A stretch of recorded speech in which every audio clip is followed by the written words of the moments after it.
श्री गणेशाय नमः। जैसा कि कल हमने आप लोगों को बताया था, कल सीता स्वयंवर हो चुका है।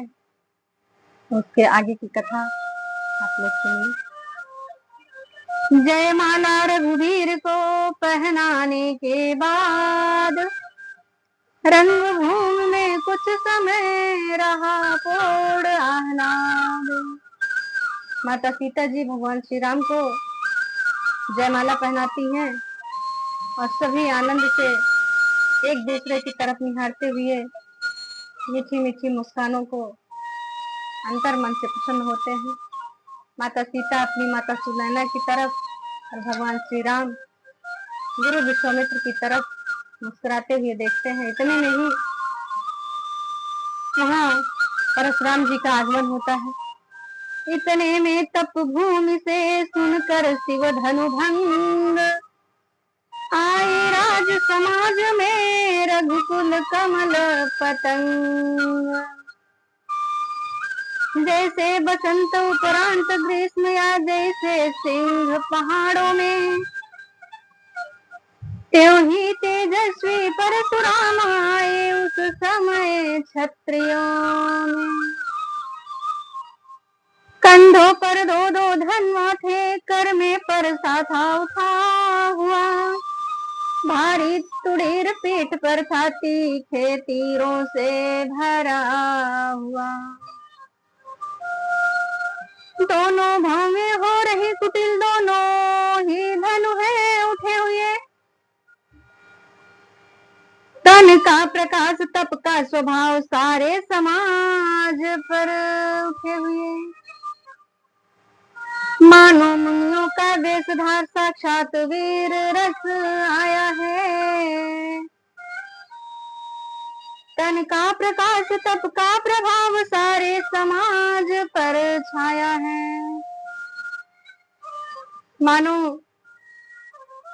प्रभु श्री राम का ही रूप परशुराम जी हैं, तो परशुराम भी राम जी सब नारायण के ही रूप हैं।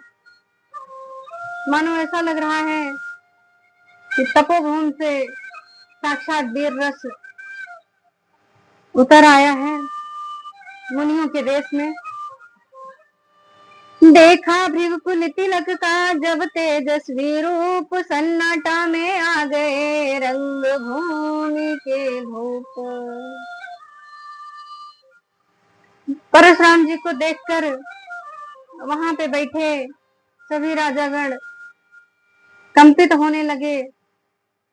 उनके शरीर पर भस्म जटाओं को बांधे हुए थे, कर में धनुष तीर लिए हुए थे। उनकी आंखें और लाल लाल मानो रक्त से भरी हुई हैं।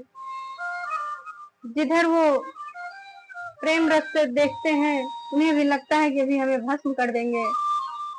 ऐसी ज्वाला इतने क्रोध में परशुराम जी दिख रहे हैं। उठ उठ कर शीश नवाने को सब डरते डरते आते हैं। अपना फिर नाम पिता का ले नगरी का नाम बताते हैं। सब अपना अपना परिचय देते हैं परशुराम जी से प्रणाम करके। उसके बाद फिर मिथिलेश्वर ने भी किया शीश नवा सम्मान, लिया टल सौभाग्य का सीता ने भी दान।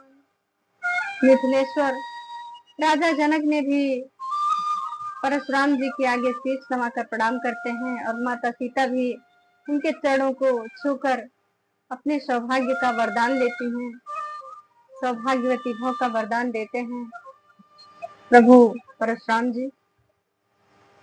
तब विश्वामित्र मिले आकर चरणों में डाले राम लखन, आशीष दे निरखे बार बार अनुपम छवि वाले राम लखन। इतने में विश्वामित्र जी भगवान राम और लक्ष्मण को लेकर परशुराम जी के सम्मुख आते हैं और राम और लक्ष्मण जी से प्रणाम करने को कहते हैं।